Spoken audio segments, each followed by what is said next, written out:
Tell the world what you intend to do, but first, show it. Chapter 8. Organized Planning. The crystallization of desire into action. The sixth step toward riches. You have learned that everything we create or acquire begins in the form of desire. Desire is taken on the first lap of its journey from the abstract to the concrete in the workshop of the imagination, where plans for its transition are created and organized.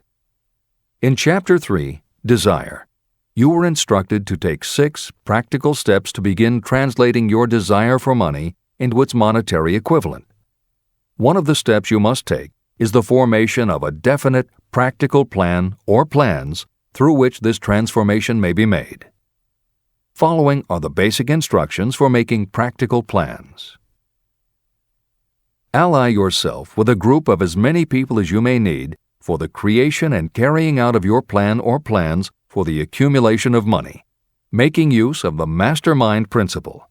Compliance with this instruction is absolutely essential. Do not neglect it. Editor's comment: the Mastermind Alliance is built of 2 or more minds working actively together in perfect harmony toward a common goal. This concept was introduced in Chapter 6, Specialized Knowledge, and is described in more detail in Chapter 11, The Power of the Mastermind. This is the end of the editor's comment. Before forming your Mastermind Alliance, decide what advantages and benefits you may offer the individual members of your group in return for their cooperation. No one will work indefinitely without some form of compensation. No intelligent person should request or expect another to work without adequate compensation, although this may not always be in the form of money. Arrange to meet with the members of your mastermind group at least twice a week, and more often if possible, until you have jointly perfected the necessary plan or plans for the accumulation of money. Maintain perfect harmony between yourself and every member of your mastermind group. If you fail to carry out this instruction to the letter, you may expect to meet with failure.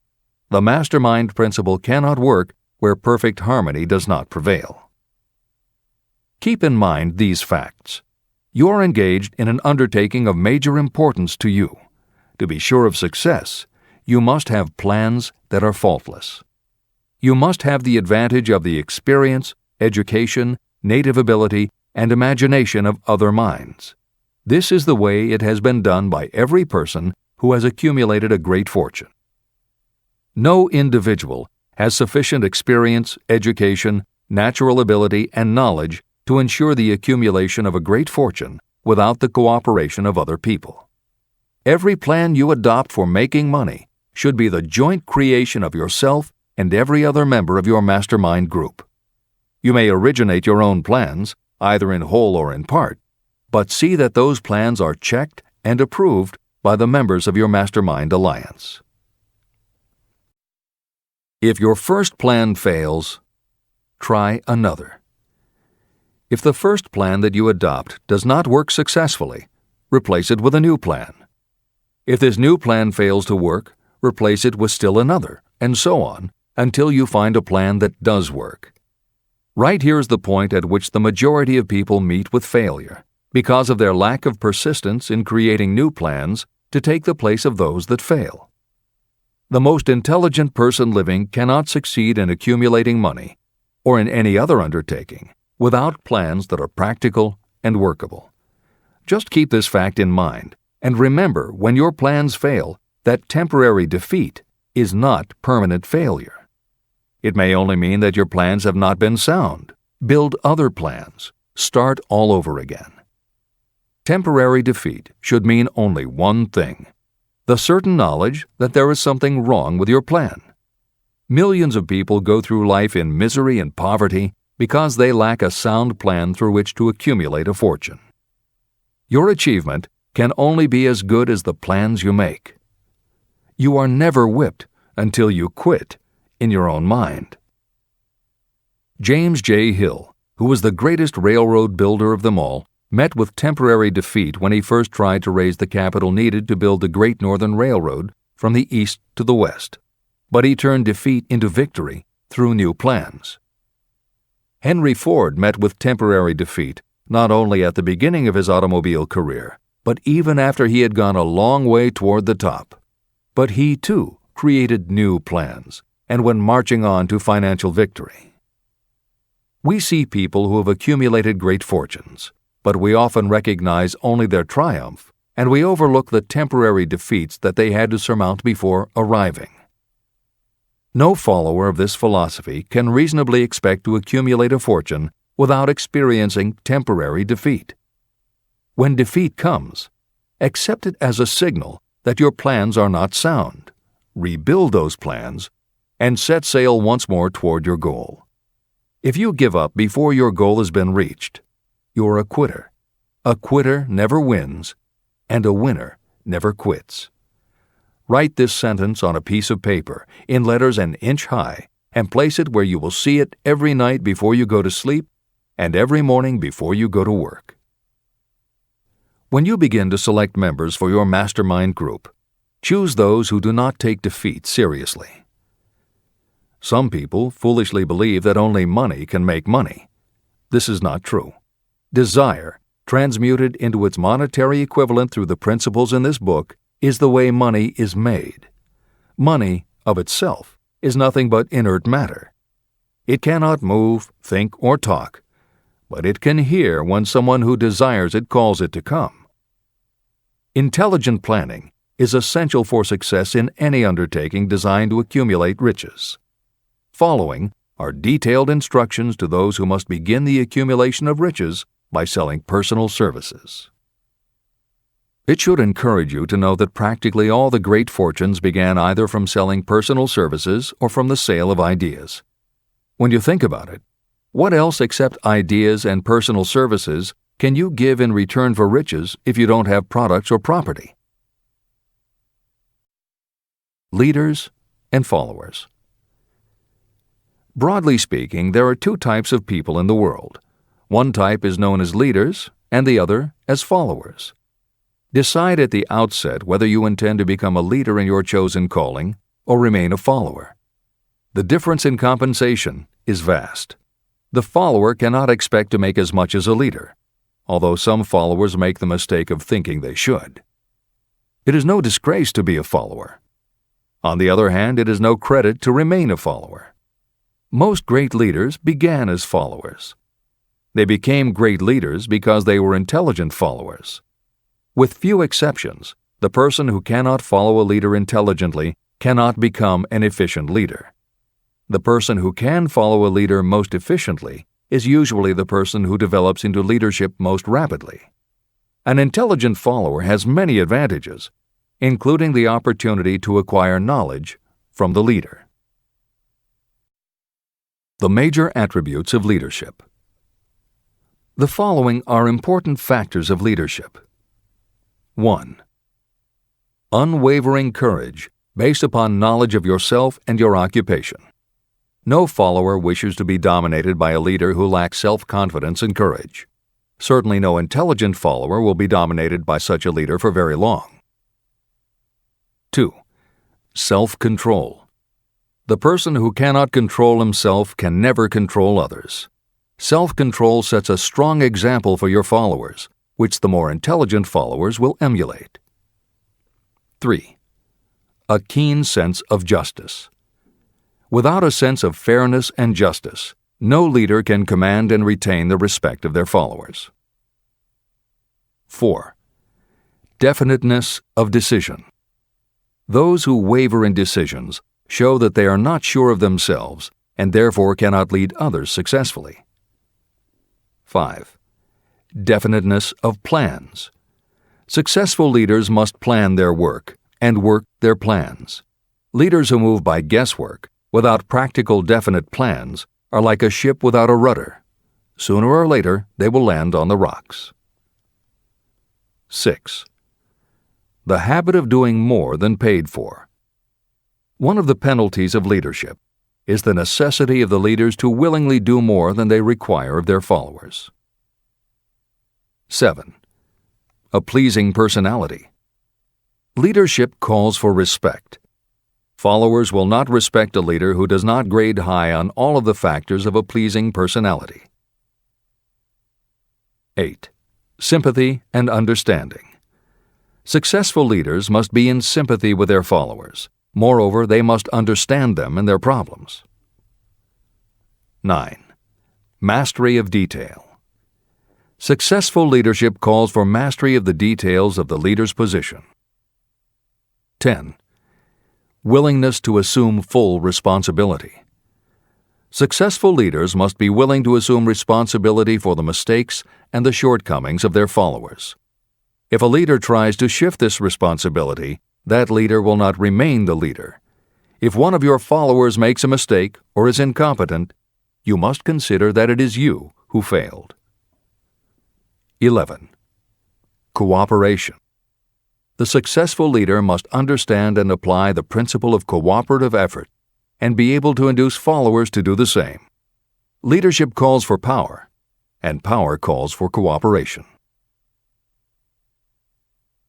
There are two forms of leadership. The first, and by far the most effective, is leadership by consent of and with the sympathy of the followers. The second is leadership by force, without the consent and sympathy of the followers. History is filled with evidences that leadership by force cannot endure. The downfall and disappearance of dictators and kings is significant. It means that people will not follow forced leadership indefinitely. Napoleon, Mussolini, Hitler were examples of leadership by force. Their leadership passed. Editor's comment.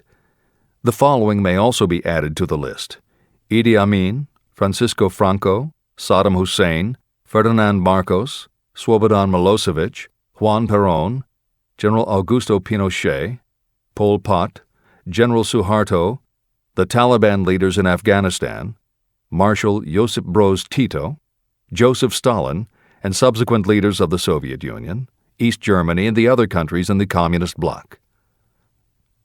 This is the end of the editor's comment. Those that remain see their power eroding and slipping away. Leadership by consent of the followers is the only leadership that can endure. People may follow forced leadership temporarily, but they will not do so willingly. Successful leaders will embrace the 11 factors of leadership described in this chapter, as well as some other factors. Those who make these attributes the basis of their leadership will find abundant opportunity to lead in any walk of life. The 10 major causes of failure in leadership. The following are the major faults of leaders who fail. It is just as essential for you to know what not to do as it is to know what to do. 1. Inability to organize details. Efficient leadership calls for the ability to organize and master details. No genuine leader is ever too busy to do anything that may be required in the capacity as leader. Whether a leader or follower, when you admit that you are too busy to change your plans or to give attention to any emergency, you are admitting your inefficiency. The successful leader must be the master of all details connected with the position.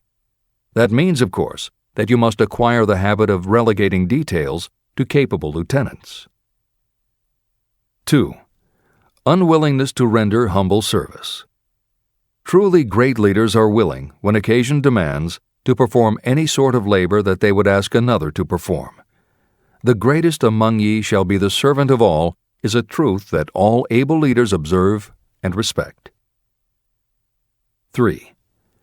Expectation of pay for what they know, instead of what they do with what they know. The world does not pay you for what you know, it pays you for what you do, or what you induce others to do. 4. Fear of competition from followers. Leaders who fear that one of their followers may take their position are practically sure to realize that fear sooner or later. Able leaders train understudies to whom they may delegate any of the details of their position. Only in this way can leaders multiply themselves and be at many places and give attention to many things at one time. It is an eternal truth that leaders receive more pay for their ability to get others to perform than they could possibly earn by their own efforts. An efficient leader may, through knowledge of the job and a magnetic personality, greatly increase the efficiency of others and get them to render more service and better service than they could render without the leader's guidance. 5. Lack of imagination. Without imagination, the leader is incapable of meeting emergencies or of creating plans by which to guide followers efficiently. 6. Selfishness. Leaders who claim all the honor for the work of their followers are sure to be met by resentment. The really great leader claims none of the honors. Great leaders are content to see the honors, when there are any, go to their followers, because the great leaders know that most people will work harder for commendation and recognition than they will for money alone. 7. Intemperance. Followers do not respect an intemperate leader. Moreover, intemperance in any form destroys the endurance and the vitality of those who indulge in it. 8. Disloyalty. Perhaps this should have come at the head of the list. Leaders who are not loyal to their duty, and to those both above and below them, cannot maintain their leadership for long. Disloyalty marks you as being less than the dust of the earth, and it will bring the contempt it deserves. Lack of loyalty is one of the major causes of failure in every walk of life. 9. Emphasis of the authority of leadership. The efficient leader leads by encouraging, and not by trying to instill fear in the hearts of those who follow. Leaders who try to impress their followers with their authority come within the category of leadership through force. If you are a real leader, you will have no need to advertise that fact. It is apparent in your conduct, by your sympathy, understanding, fairness, and a demonstration that you know your job. 10. Emphasis of title. Competent leaders require no title to give them the respect of their followers. Leaders who make too much of their titles generally have little else to emphasize. The doors to the office of the real leader are open to all and free from formality or ostentation. These are among the most common causes of failure in leadership. Any one of these faults is sufficient to cause failure. Study the list carefully if you aspire to leadership, and make sure that you are free of these faults. Editor's comment. Warren Bennis, a professor who teaches management and organization, said, "A manager is someone who does things right. A leader is someone who does the right thing." Admiral Grace Hopper was the ranking female Navy officer when she was interviewed for 60 Minutes. She said, "You manage things. You lead people." This is the end of the editor's comment.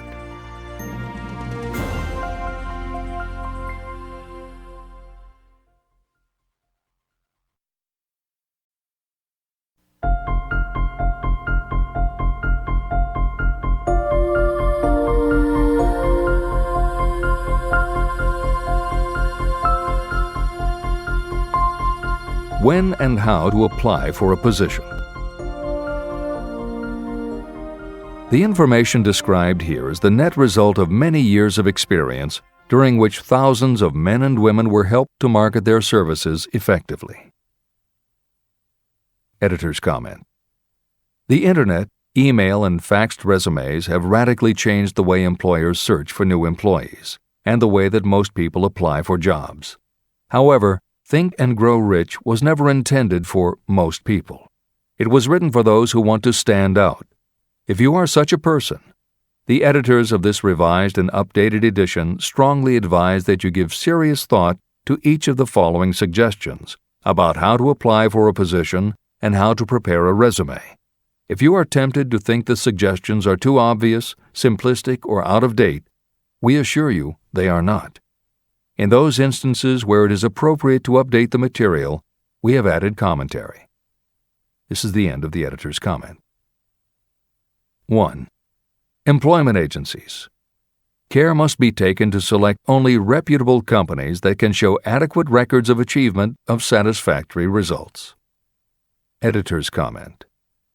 As anyone in the job market knows, today employment agencies range from companies that supply temporary office help to headhunters who connect high-level executives with companies seeking experienced management talent. If you are seeking a mid to upper-level position, the old adage that you get what you pay for is particularly true. This is the end of the editor's comment. 2. Advertising in newspapers, trade journals, magazines. Classified advertising may produce satisfactory results for those applying for entry-level, clerical, or salaried positions. For those seeking executive positions, a well-written and well-designed display ad, though more expensive, may be more desirable. The copy should be prepared by an expert who understands how to inject sufficient selling qualities to produce replies. Editor's comment. For individuals, the display ad approach is not very common in the contemporary job market. But for that reason, if you are sure of the position you want, a well-written and well-designed ad selling yourself and placed in the right trade paper or industry journal might be just the thing to get the attention you want. However, if you attempt this approach, be prepared that it will be an expensive experiment. In effect, you will have gone into the advertising business, and it is a rule of thumb in advertising that a single ad rarely sells anything. It usually requires multiple exposures before the buyer, the potential employer, is motivated to hire, a product, you. This is the end of the editor's comment. 3. Personal letters of application. These should be directed to particular firms or individuals that could need the kind of service or experience you have to offer. Letters should be neatly typed always and signed by hand. You should include a complete resume or outline of your qualifications. Both the letter of application and the resume should be prepared by an expert. Editor's comment. In the contemporary job market, sending a letter of application when no job has been advertised can in fact be a very successful approach. But this is only for those who truly know what they want and will take the time to prepare a convincing presentation. Managers in a position to hire always have an eye out for good prospective employees. If they receive a well-constructed and intriguing presentation that clearly states you are interested in a position whenever one is available, it will not be thrown away. And the first thing good managers do when a position comes open is go to their files. When that happens, if your presentation made a good and convincing impression, it will be there. The only question is, are you willing to make yourself available when they are ready for you? If you are just blanketing everyone with a stock letter in hopes of getting a job, it very likely won't work. This approach is not for someone looking for a job. This approach is only for those who really want a specific career. This is the end of the editor's comment. 4. Application in person.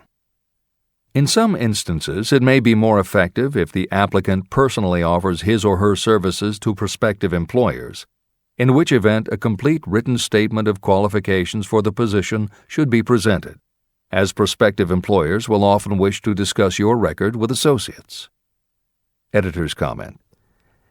Asking for an interview when no job has been advertised is an even stronger statement that you know what you want and you are serious about working in a particular industry.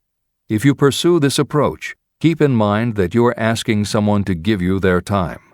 Some managers will not be receptive because it does not fit into their company's business practice, and some managers will just find it an annoyance.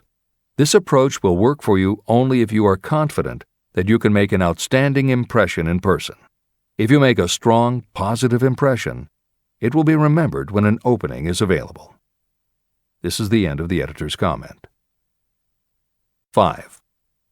Application through personal acquaintances. When possible, the applicant should approach prospective employers through some mutual acquaintance. This method is particularly advantageous in the case of those who seek executive connections and do not wish to appear to be peddling themselves. Information to be supplied in a written resume. A good resume should be prepared as carefully as a lawyer would prepare the brief for a case to be tried in court. Unless the applicant is experienced in the preparation of such briefs, an expert should be consulted for this purpose. When successful businesses want to advertise, they hire specialists who understand the psychology of advertising to sell their products. If you are selling your personal services, you should do the same. Editor's comment. The job market in America has never been as bad as it was when Napoleon Hill wrote the preceding paragraph. Because of the Great Depression, many adults had never had any kind of steady job, let alone sought a career position, and there were few places to learn how to do it. Since that time, many excellent books have been published on the subject, and companies that offer professional help in preparing resumes have become very common. However, neither books nor copywriters are magic. It all begins with what you have to offer. The editors of this edition suggest that you start to assemble your presentation using the guidelines that appear below. Once you have a first draft, you should review at least one of the books on the subject to see what suggestions are offered that might help you sell yourself better than you have already done.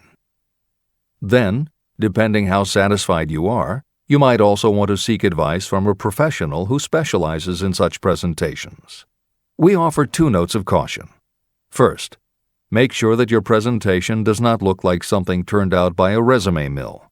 Having received many resumes over the years, the editors warn you that some professionals use the same stock phrases, buzzwords, and formats for every client, and this can be a dead giveaway that someone else prepared your resume, or that you have simply copied from a book.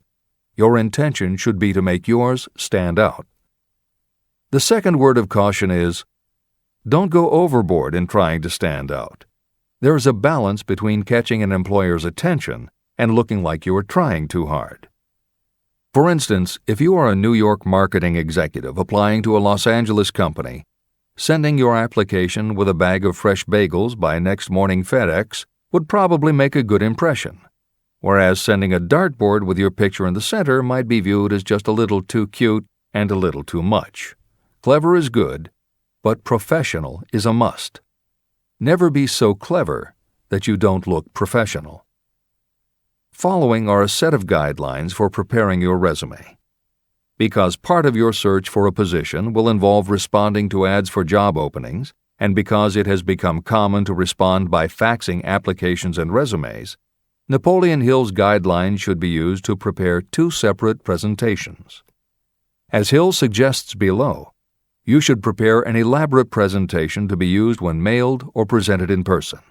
But you should also prepare a second, shorter version that is designed specifically to be faxed.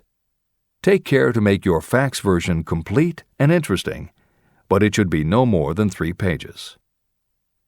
The following information should appear in your presentation. 1. Education. State briefly but definitely what schooling you've had and in what subjects you specialized in school, giving the reasons for that specialization. Editor's comments. Never exaggerate. This is very serious advice, and it applies not only to education, but also the next 2 categories, experience and references. Smart employers will check in all 3 areas. Labor laws have become so demanding that employers filling responsible positions are very cautious about whom they hire in the first place. There are rules about such things as the difference between salaried and hourly employment, sexual harassment, what constitutes grounds for dismissal, what questions can and cannot be asked in job interviews, and a host of other things that leave the employer open to potential lawsuits. Consequently, smart employers, the kind you want to work for, will check your education, experience, and references. Also, bear in mind, you are providing information that will follow you for the rest of your career. If you keep up with the news, you know that in recent times even executives headed for the top have been dismissed. Military men have resigned in disgrace. Politicians have been removed from office, and professors have been forced to resign, all because someone looked into their background and found that they had exaggerated their qualifications. This is the end of the editor's comments. 2. Experience. If you have had experience in connection with positions similar to the one you seek, describe it fully. Give the names and addresses of former employers. Be sure to clearly point out any special experience you may have had that would equip you to fill the position you seek. 3. References. Practically every business firm wants to know as much as possible about the background of prospective employees who seek positions of responsibility. Attach copies of letters from former employers, from teachers under whom you studied, and from prominent people whose judgment may be relied upon. 4. Photograph of yourself. Include a recent professional photograph of yourself as a part of your presentation. Editor's comment. In the contemporary job market, this is not a common practice at all. However, from personal experience, the editors of this edition know it can be advantageous. We have received only one such job application, but unquestionably it was the photograph that prompted us to ask the applicant to come in for an interview. If you are confident that your appearance makes a good, professional impression, you may want to consider this unusual approach. There is the danger that you may be seen as vain or self-centered, but it could also be the thing that gives you an edge. This is the end of the editor's comment. 5. Apply for a specific position. Never apply for just a job. That indicates you lack specialized qualifications. 6. State your qualifications for the particular position for which you apply. Give full details why you believe you are qualified for the particular position you seek. This is the most important detail of your application. It will determine, more than anything else, what consideration you receive. 7. Offer to go to work on probation. This may appear to be a radical suggestion, but experience has proved that it seldom fails to win at least a trial. If you are sure of your qualifications, a trial is all you need. Incidentally, such an offer indicates that you have confidence in your ability to fill the position you seek. It is most convincing. Make it clear that your offer is based on your confidence in your ability to fill the position, your confidence in your prospective employer's decision to employ you after the trial period, and your determination to have the position. Editor's comments. As you will learn in Chapter 10, when you read the story of Napoleon Hill's application to Rufus Ayers, Hill gives this advice based on his personal experience. Unfortunately, this is one of those instances where times may have changed so much that the approach is rarely applicable.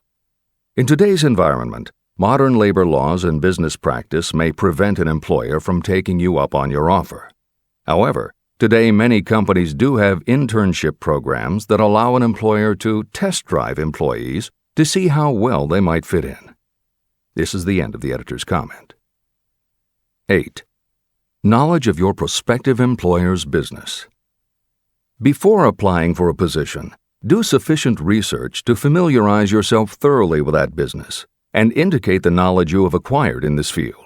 This will be impressive because it indicates that you have imagination and a real interest in the position you seek. Editor's comment. When you do this, and you certainly should, bear in mind that you will be talking with people who really know the business. Even by researching extensively, at best you will only know about their business. If you try to appear too knowledgeable or familiar, it may backfire and reveal that you have only a superficial view of the business. Unless you are already working in the particular industry and have insights based on experience, do not be presumptuous. Use your knowledge to indicate that you have taken the time to educate yourself and that you really are interested, but don't try to tell a prospective employer how you would run the business. This is the end of the editor's comment. Remember that it is not the lawyer who knows the most law, but the one who best prepares his case who wins. If your case is properly prepared and presented, your victory will have been more than half won at the outset. Do not be afraid of making your presentation too long. Employers are just as much interested in purchasing the services of well-qualified applicants as you are in securing employment. In fact, the success of most successful employers is due to their ability to select well-qualified lieutenants. They want all the information available. Editor's comment. As noted above, when faxing a resume, it should be no more than 3 pages and should state that you will be pleased to provide a more detailed resume if required. This is the end of the editor's comment. Remember another thing. Neatness in the preparation of your resume and application will indicate that you are a painstaking person. Successful salespeople groom themselves with care. They understand that first impressions are lasting. Your presentation is your sales rep. Give it a good suit of clothes so it will stand out in bold contrast to anything else your prospective employer ever saw. If the position you seek is worth having, it is worth going after with care. More important, if you sell yourself in a manner that shows off your individuality, you probably will receive more money from the very start than you would if you applied for employment in the usual conventional way. When your resume package has been completed, you should prepare individual and personalized copies for each company or person to whom it will be presented. This personal touch is sure to command attention. Have it neatly typed, proofread, printed, and properly bound on the finest paper you can obtain. Your photograph should be mounted and included on one of the pages. Prepare a separate binding with the proper company name inserted if it is to be shown to more than one company. If you seek employment through an employment agency, have the agent use copies of your presentation in marketing your services. This will help to gain preference for you, both with the agent and the prospective employers. I've helped to prepare presentations for clients that were so striking and out of the ordinary that they resulted in the employment of the applicant without a personal interview. If you want similar results, follow the instructions to the letter, improving upon them however your imagination suggests. Editor's comments. Today, every office supply store offers a wide variety of paper stock, folders, binders, and presentation materials that can be put together in a way that is both unique and professional looking. With all of those possibilities available, if you simply present standard sheets of paper stapled in the corner, the response will very likely be standard too. If you apply a little creativity, you should have no trouble preparing a presentation that is tailored to the company to which you are applying, appropriate for the position you seek, and reflective of your personality and style. This is the end of the editor's comments. How to get the exact position you desire. Everyone enjoys doing the kind of work for which he or she is best suited. An artist loves to work with paints, a craftsman with his or her hands, a writer loves to write. Those with less definite talents have their preferences for certain fields of business and industry. If America does anything well, it offers a full range of occupations. 1. Decide exactly what kind of a job you want. If the job doesn't already exist, perhaps you can create it. 2. Choose the company or individual for whom you wish to work. 3. Study your prospective employer as to policies, personnel, and chances for advancement. 4. By analysis of yourself, your talents, and your capabilities, figure what you can offer. Plan specific ways and means of giving advantages, services, developments, or ideas that you believe you can successfully deliver. 5. Forget about a job. Forget whether or not there is an opening. Forget the usual routine of, "Have you got a job for me?" Concentrate on what you can give. 6. Once you have your plan in mind, put it on paper in neat form and in full detail. 7. Present it to the proper person with authority, and the rest will come automatically. Every company is looking for people who can give something of value, whether it is ideas, services, or connections. Every company has room for the person who has a definite plan of action that is to the advantage of that company. This procedure may take a few days or weeks of extra time, but the difference in income, in advancement, and in gaining recognition will save years of hard work at small pay. It has many advantages, the main one being that it will often save you from 1 to 5 years of your time in reaching a chosen goal. Every person who starts, or gets in halfway up the ladder, does so by deliberate and careful planning. The new way of marketing services. Men and women who market their services must recognize the change that has taken place in connection with the relationship between employer and employee.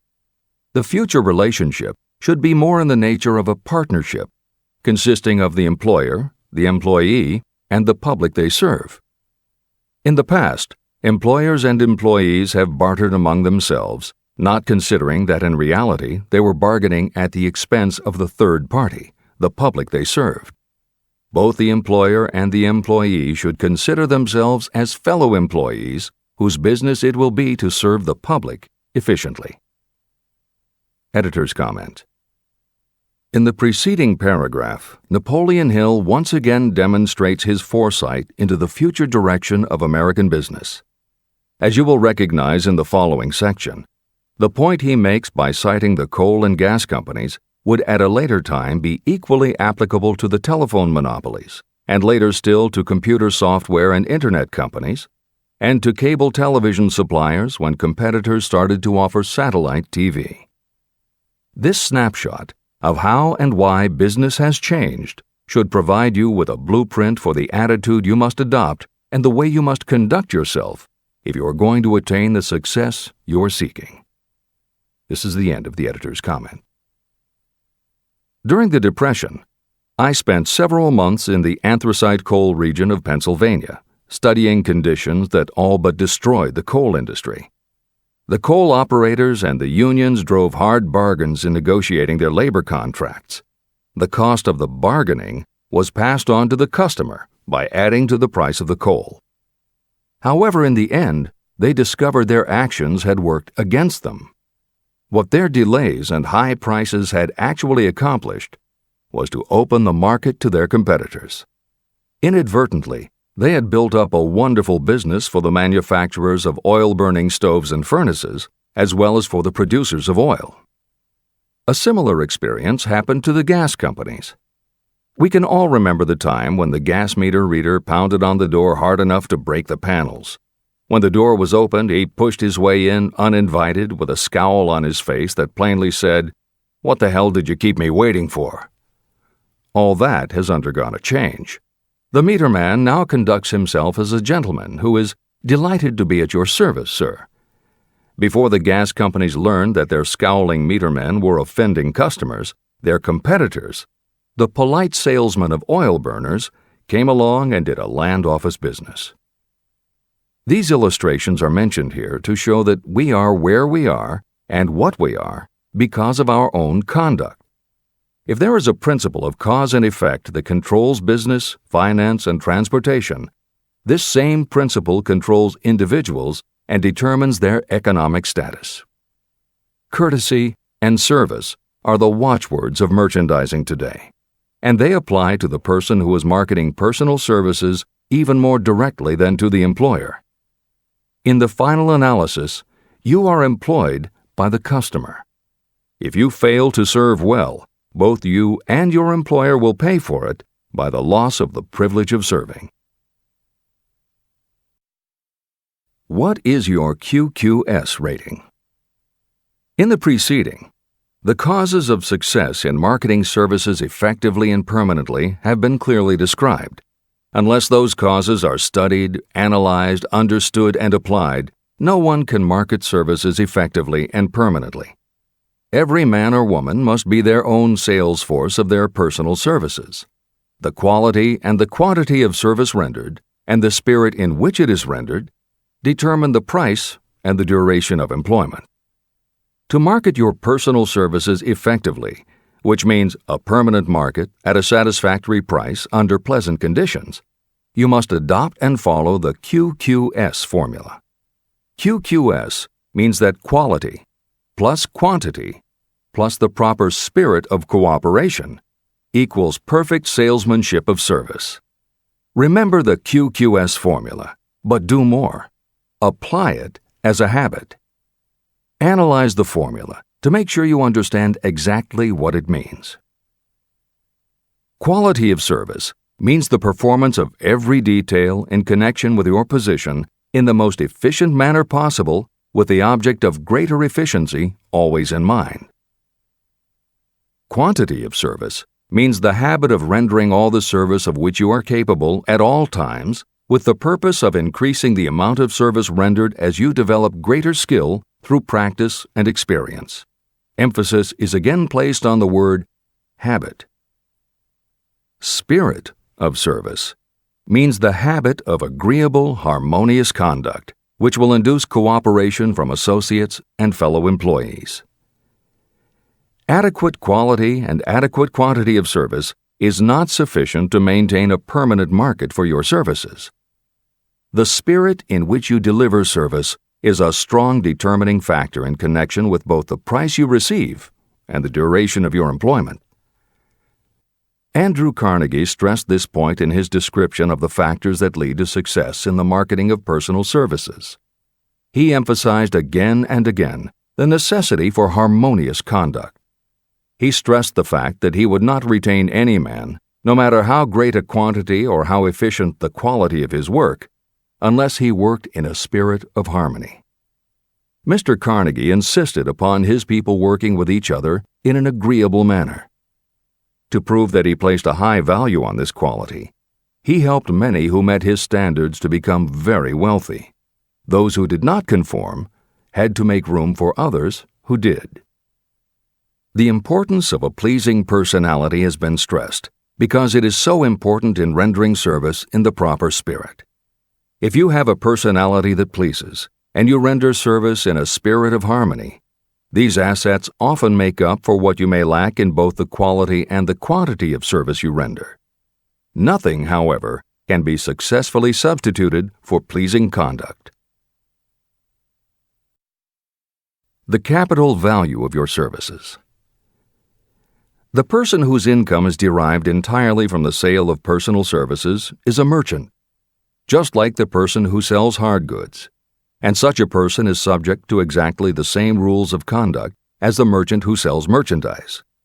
I emphasize this because many people who live by the sale of personal services make the mistake of considering themselves free from the rules of conduct and the responsibilities attached to those who are engaged in marketing commodities. The day of the go-getter has been supplanted by the go-giver. The actual capitalized value of your brainpower may be determined by the amount of income you can produce by marketing your services. A fair estimate of the capital value of your brainpower may be made by using the following assumptions. Money, the amount of capital, can be borrowed from a bank at a certain rate of interest. Money is worth no more than brains, and it is often worth much less. Therefore, if your brainpower is as valuable as money, in effect, you should be lending your brainpower, your amount of capital, at least at the same rate that banks charge to lend money. This means that what you earn in a year, your income, is comparable to what a bank earns from a loan in a year, the interest they charge. You can then calculate the capital value of your brainpower using this formula. Divide 100 by the current rate of interest that banks charge for lending money. Then multiply the result by the amount of your annual income. As an example, assume that the current interest rate is 5%. Assume your annual income is $50,000. The formula would be as follows. 100 divided by 5 equals 20, and 20 multiplied by 50,000 equals $1 million. Therefore, if you lend out your brainpower, your capital, at the same rate as the bank lends money, 5% interest, your brainpower is worth $1 million. Competent brains, if effectively marketed, represent a much more desirable form of capital than the money that is required to conduct a business dealing in commodities. This is true because brains are a form of capital that cannot be permanently depreciated by economic depressions, nor can this form of capital be stolen or spent. Moreover, the money that is essential for the conduct of business is as worthless as a sand dune until it has been mixed with efficient brains. The 31 major causes of failure. Life's greatest tragedy consists of men and women who earnestly try and fail. The tragedy lies in the overwhelmingly large majority of people who fail as compared with the few who succeed. I have had the privilege of analyzing several thousand men and women, 98% of whom were classed as failures. My analysis proved that there are 13 major principles through which people accumulate fortunes.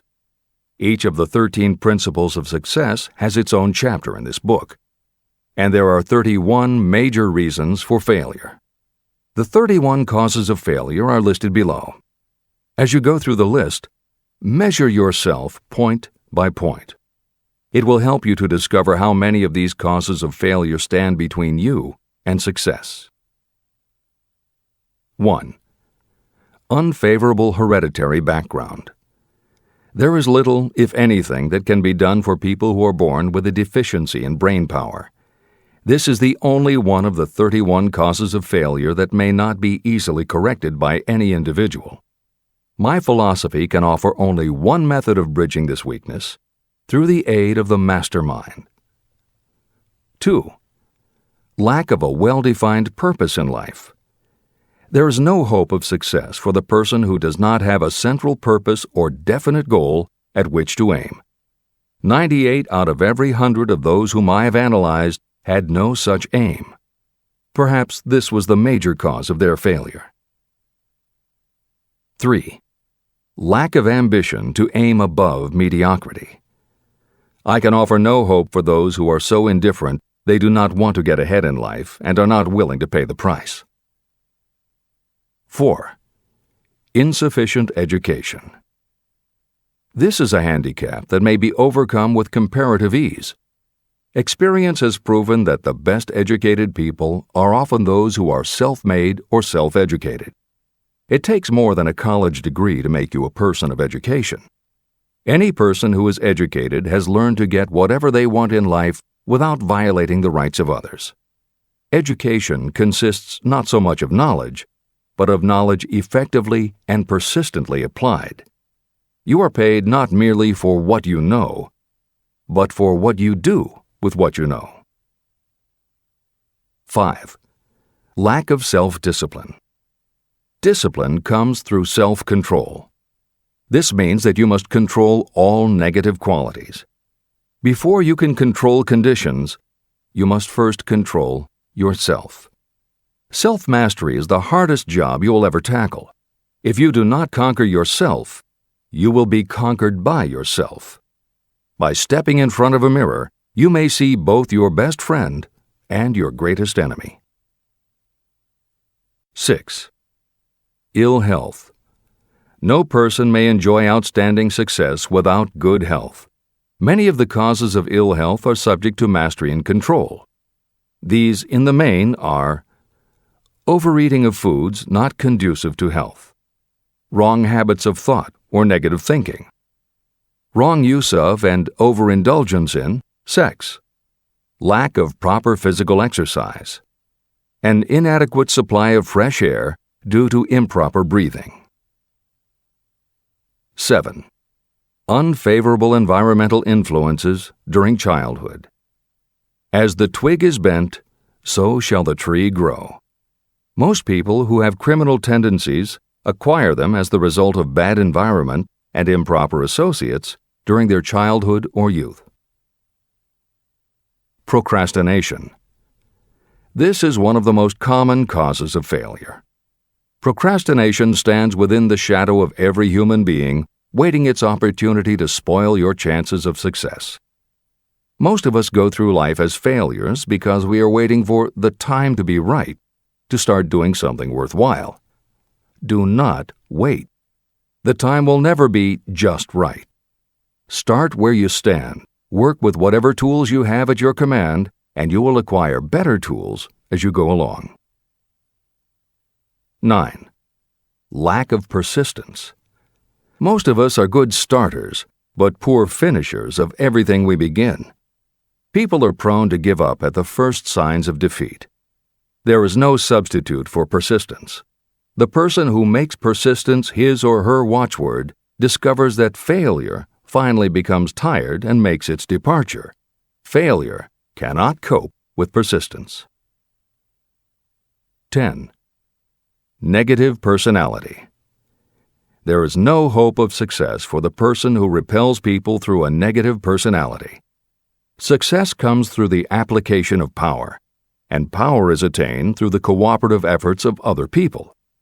A negative personality will not induce cooperation. 11. Lack of control of sexual urges. Sexual energy is the most powerful of all the stimuli that move people into action.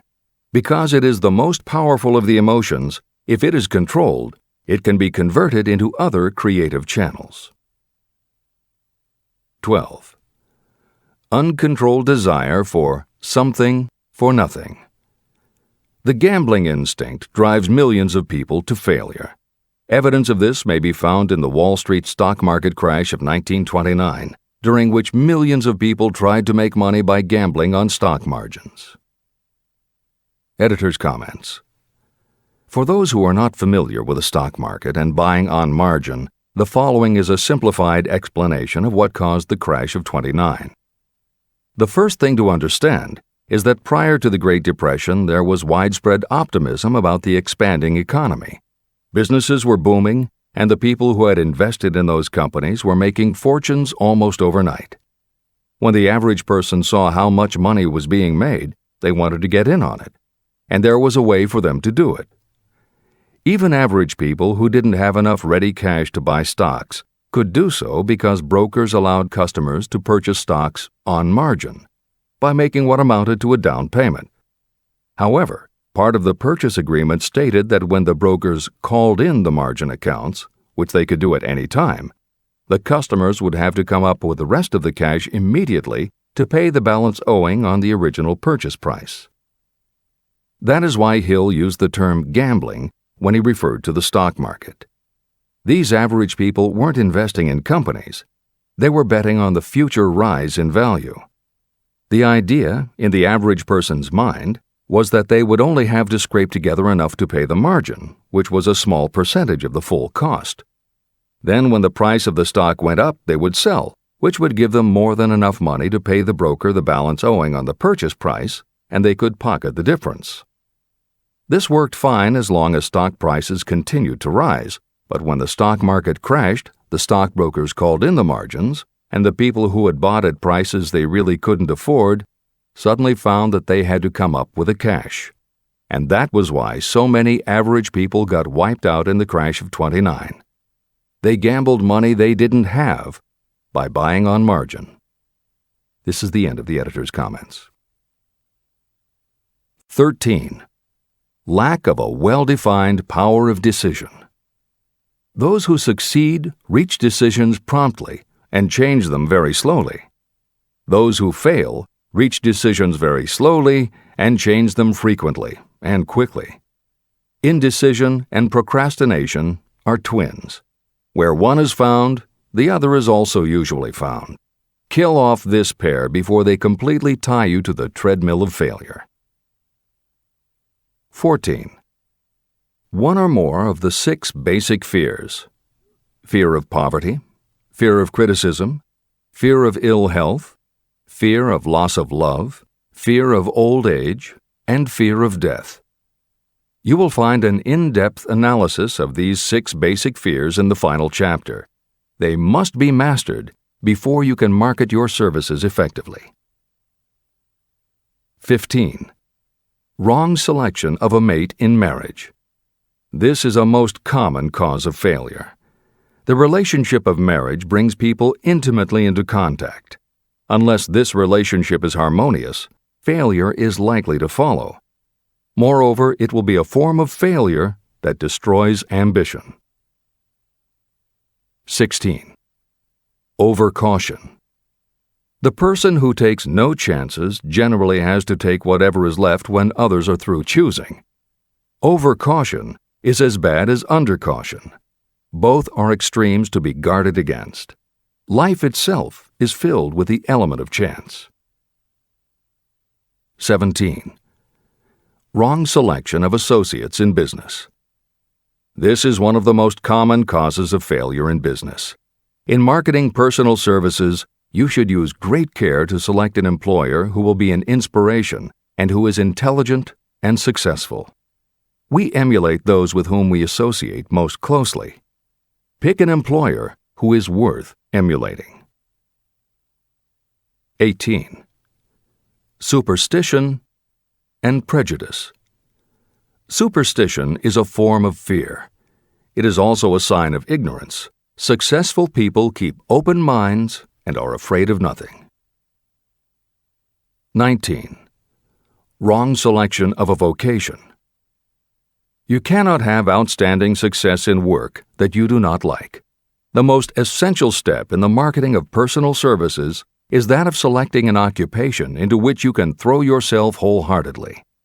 Although money or circumstances may require you to do something you don't like for a time, no one can stop you from developing plans to make your goal in life a reality.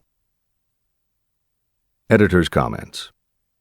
Most contemporary experts agree with Napoleon Hill's statement that finding the work you love is of key importance in achieving success that is truly rewarding. This concept coincides so well with modern attitudes that it has inspired a number of books, including Feel the Fear and Do It Anyway by Susan Jeffers, Wishcraft by Barbara Sher, and Do What You Love, The Money Will Follow by Marcia Sinitar. All three books became bestsellers by expanding upon that single concept. This is the end of the editor's comments. 20. Lack of concentration of effort. The jack of all trades seldom is good at any. Concentrate all of your efforts on one definite chief aim. 21. The habit of indiscriminate spending. You cannot succeed if you are eternally in fear of poverty. Form the habit of systematic saving by putting aside a definite percentage of your income. Money in the bank gives you a very safe foundation of courage when bargaining for the sale of personal services. Without money, you must take what you are offered and be glad to get it. 22. Lack of enthusiasm. Without enthusiasm, you cannot be convincing. Moreover, enthusiasm is contagious, and the person who has it under control is generally welcome in any group of people. 23. Intolerance. The person with a closed mind on any subject seldom gets ahead. Intolerance means that you have stopped acquiring knowledge. The most damaging forms of intolerance are those connected with religious, racial, and political differences of opinion. 24. Intemperance. The most damaging forms of intemperance are connected with overeating, alcohol, drugs, and sexual activities. Overindulgence in any of these can be fatal to success. 25. Inability to cooperate with others. More people lose their positions and their big opportunities in life because of this fault than for all other reasons combined. It is a fault that no well-informed business person or leader will tolerate. 26. Possession of power that was not acquired through self-effort. Sons and daughters of wealthy parents and others who inherit money that they did not earn. Power in the hands of one who did not acquire it gradually is often fatal to success. Quick riches are more dangerous than poverty. 27. Intentional dishonesty. There is no substitute for honesty. You may be temporarily dishonest because of circumstances over which you have no control without permanent damage, but there is no hope for you if you are dishonest by choice. Sooner or later, your deeds will catch up with you, and you will pay by loss of reputation and perhaps even loss of liberty. 28. Egotism and vanity. These qualities serve as red lights that warn others to keep away. They are fatal to success. 29. Guessing instead of thinking. Most people are too indifferent or lazy to acquire facts with which to think accurately. They prefer to act on opinions created by guesswork or snap judgments. 30. Lack of capital. This is a common cause of failure among those who start out in business for the first time. You must have a sufficient reserve of capital to absorb the shock of your mistakes and to carry you over until you have established a reputation. 31. Here, name any particular cause of failure from which you have suffered that has not been included in the foregoing list. Contained in these 31 major causes of failure is the description of practically every person who tries and fails.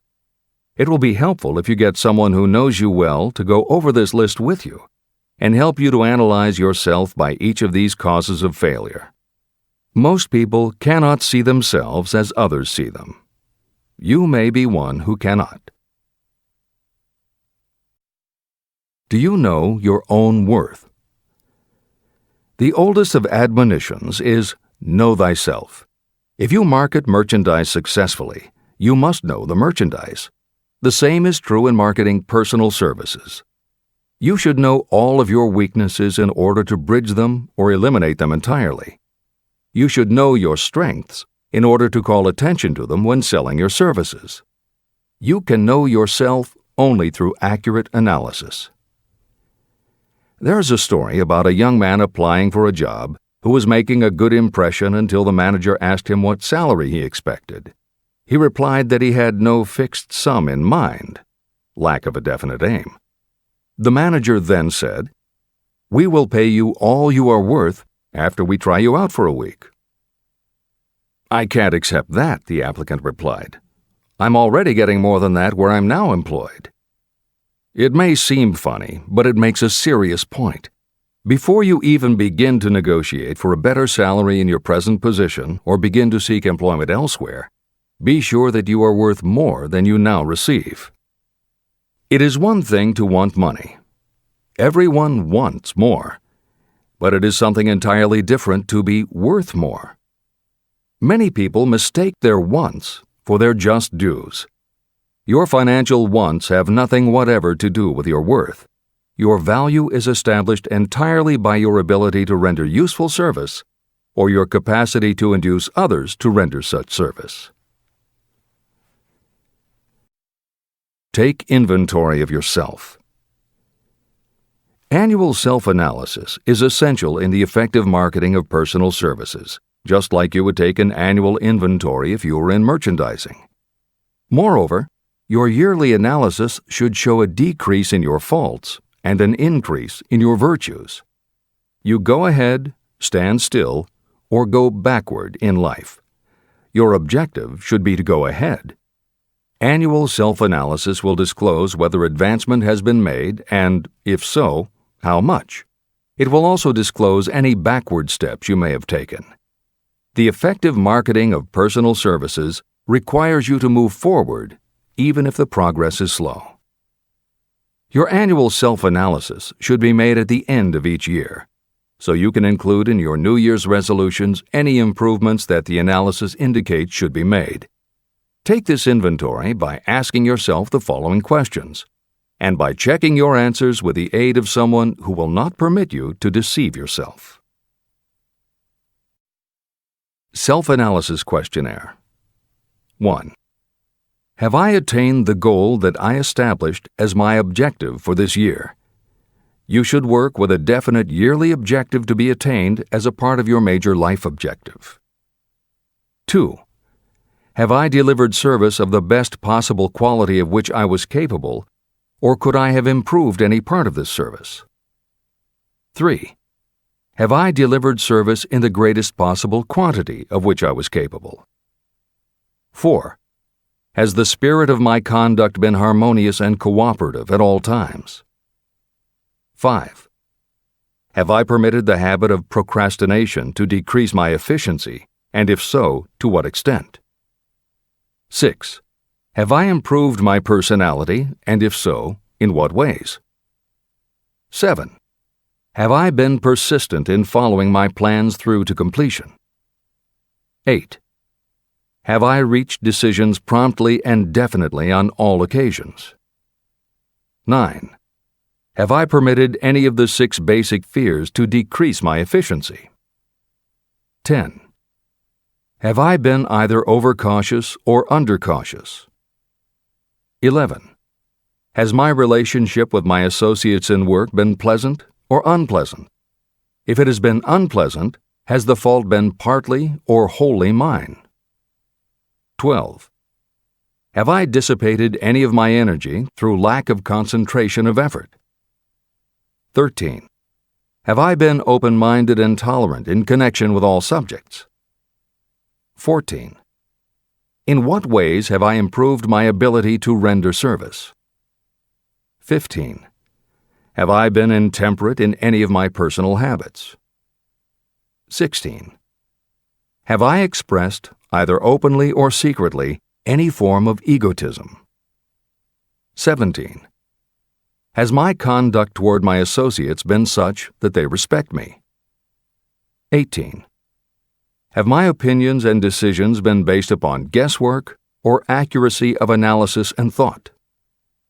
19. Have I followed the habit of budgeting my time, my expenses, and my income, and have I been conservative in these budgets? 20.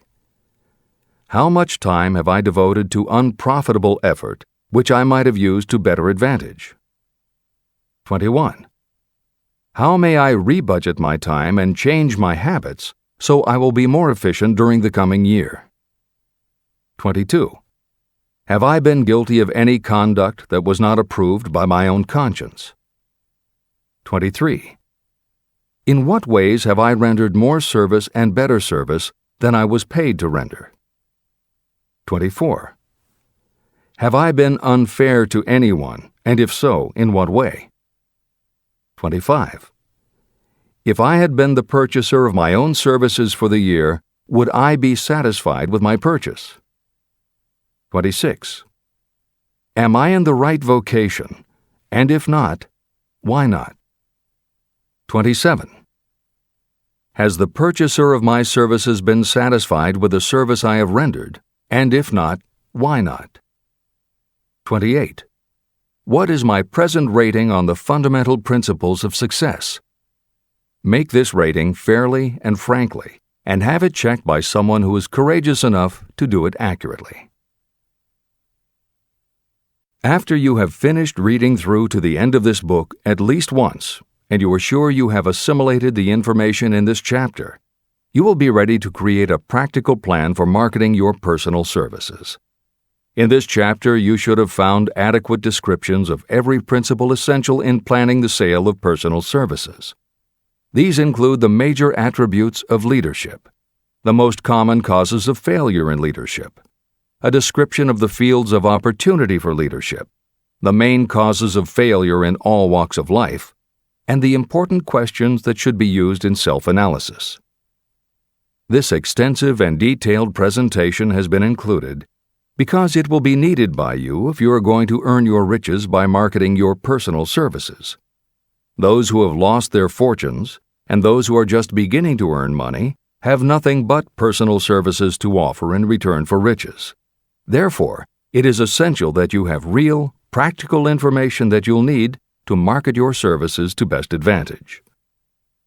Complete assimilation and understanding of the information will help you to market your services, and it will help you to become more analytical and capable of judging people. The information will be priceless to you if you work in an executive position where you select employees.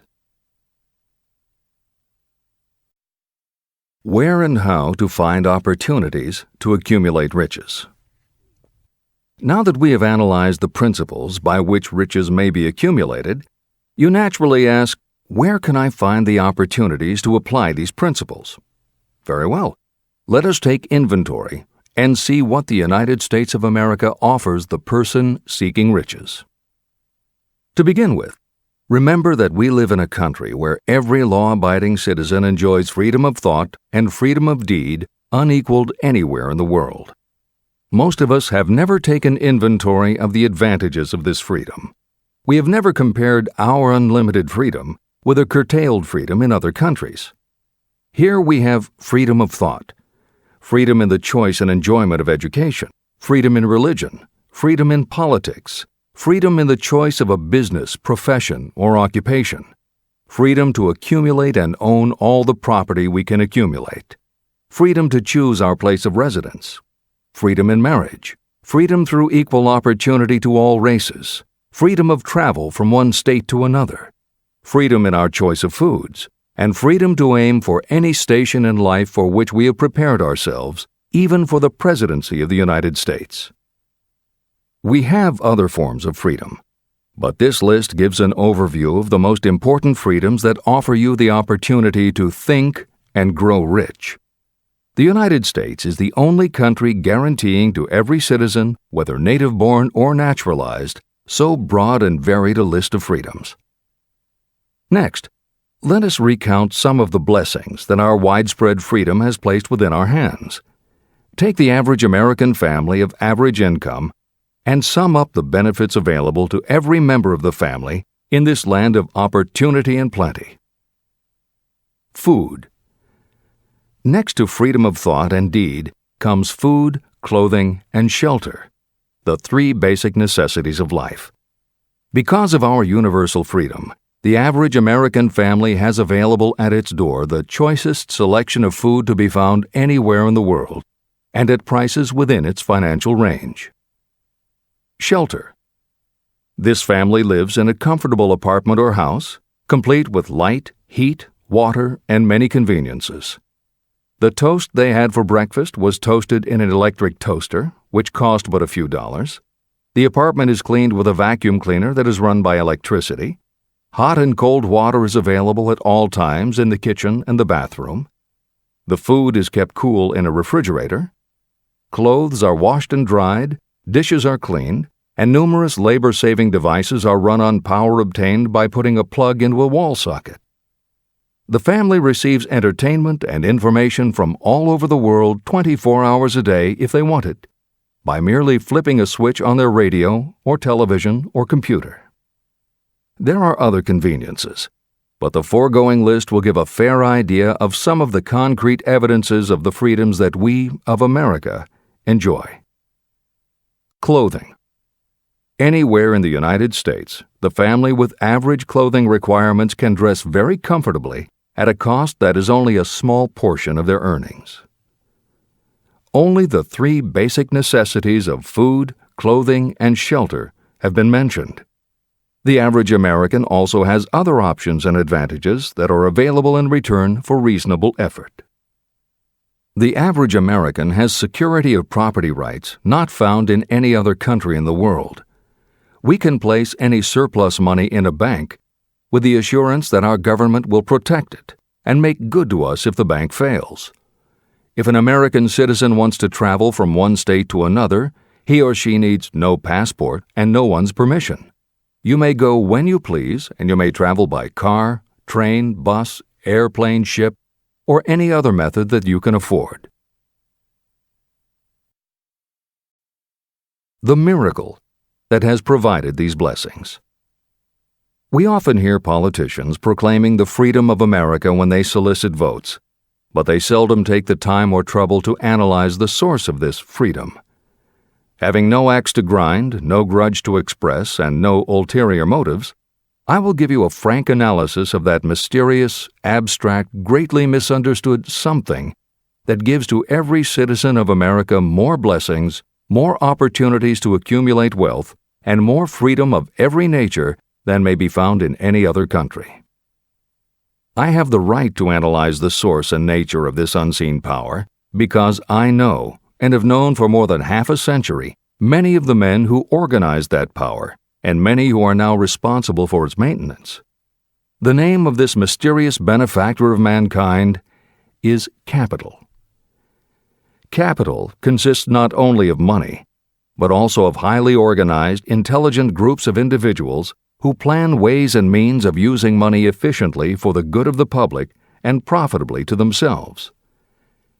These groups consist of scientists, educators, chemists, inventors, business analysts, publicists, transportation experts, accountants, lawyers, doctors, and other men and women who have highly specialized knowledge in all fields of industry and business. They pioneer, experiment, and blaze trails in new fields of endeavor. They support colleges, hospitals, schools, build good roads, publish newspapers, pay most of the cost of government, and take care of the many details essential to human progress. Stated briefly, the capitalists are the brains of civilization because they supply the entire fabric of which all education, enlightenment, and human progress consist. Money without brains is always dangerous. Properly used, it is the most important essential of civilization. To give you an idea of how important organized capital is, try to imagine that it is your job to provide and prepare a simple family breakfast, but you have to do it without the aid of capital. To supply the tea, you would have to make a trip to China or India. Unless you are an excellent swimmer, you would become rather tired before making the round trip. Then, too, another problem would confront you. What would you use for money, even if you had the physical endurance to swim the ocean? To supply sugar, you would have to take another swim to the Caribbean islands or a long walk to the sugar beet section of Utah. But even then you might come back without the sugar because organized effort and money are necessary to produce sugar, to say nothing of what is required to refine, transport, and deliver it to the breakfast table anywhere in the United States. Eggs you could obtain easily enough from nearby farms, but you might have a very long walk to Florida or California and back before you could serve grapefruit juice. You would have another long walk to Kansas or one of the other wheat-growing states when you went after wheat bread. Dry cereal would have to be omitted from the menu because it would not be available except through the labor of a trained group of workers and suitable machinery, all of which call for capital. After resting, you could take off for another little swim down to South America, where you would pick up a couple of bananas. On your return, you could take a short walk to the nearest farm having a dairy and pick up some butter and cream. Then your family would be ready to sit down and enjoy breakfast. Seems absurd, doesn't it? Well, the procedure described would be the only possible way these simple items of food could be delivered if we had no capitalistic system. The capital cornerstone of our lives. The sum of money required for the building and maintenance of the planes, trucks, trains, and cargo ships used in the delivery of that simple breakfast is so huge that it staggers imagination. It runs into billions of dollars. Not to mention the armies of trained employees required to run all those planes, trucks, ships, and trains. But transportation is only a part of the requirements of modern civilization in capitalistic America. Before there can be anything to haul, something must be grown from the ground or manufactured and prepared for market. This calls for more billions of dollars for equipment, machinery, packaging, marketing, and to pay the wages of millions of men and women. Transportation systems do not spring up from the earth and function automatically. They come in response to the call of civilization. They come through the labor and ingenuity and organizing ability of people who have imagination, faith, enthusiasm, decision, and persistence. These men and women are known as capitalists. They are motivated by the desire to build, construct, achieve, render useful service, earn profits, and accumulate riches. And because they render service without which there would be no civilization, they earn for themselves great riches. Just to keep the record simple and understandable, I will add that these capitalists are the same men and women who are often denounced as the greedy establishment or Wall Street. I'm not attempting to present a case for or against any group or any system of economics. The purpose of this book, a purpose to which I have faithfully devoted more than half a century, is to present to anyone who wants the knowledge the most dependable philosophy through which individuals may accumulate riches in whatever amounts they desire. The reasons I have analyzed the economic advantages of the capitalistic system are: 1. To point out that all who seek riches must recognize and adapt themselves to the system that controls all approaches to fortunes, large or small. 2. To present the side of the picture opposite to the one portrayed by politicians and demagogues, and the media, who often refer to organized capital as if it were something poisonous. This is a capitalistic country. It was developed through the use of capital. We who claim the right to partake of the blessings of freedom and opportunity, we who seek to accumulate riches here, should know that neither riches nor opportunity would be available to us if organized capital had not provided these benefits. There is only one dependable method of accumulating and legally holding riches, and that is by rendering useful service. No system has ever been created by which anyone can legally acquire riches through mere force of numbers, or without giving in return an equivalent value of one form or another. Your opportunities in the midst of riches. America provides all the freedom and all the opportunity to accumulate riches that any honest person may require. When you go hunting for game, you select hunting grounds where game is plentiful. When you are seeking riches, the same rule naturally applies. If it is riches you are seeking, do not overlook the possibilities of a country whose citizens are so rich that women alone spend billions of dollars each year for cosmetics and other beauty products. Do not be in too big a hurry to get away from a country whose men willingly, even eagerly, hand over more billions of dollars annually for football, basketball, baseball, and all the related products that go with these and other sporting events. Only a few of the luxuries and non-essentials have been mentioned, but remember that the business of producing and marketing these few products gives regular employment to many millions of men and women, who receive for their services many millions of dollars monthly and spend it freely for both the luxuries and the necessities. Especially, remember that behind all this exchange of merchandise and personal services is an abundance of opportunity to accumulate riches.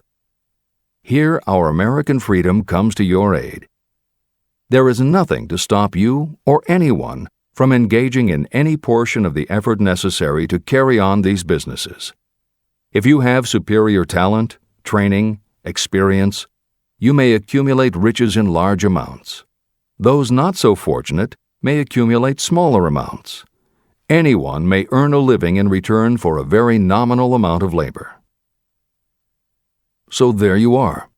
Opportunity has spread its wares before you. Step up to the front, select what you want, create your plan, put the plan into action, and follow through with persistence. Capitalistic America will do the rest. You can depend on this much.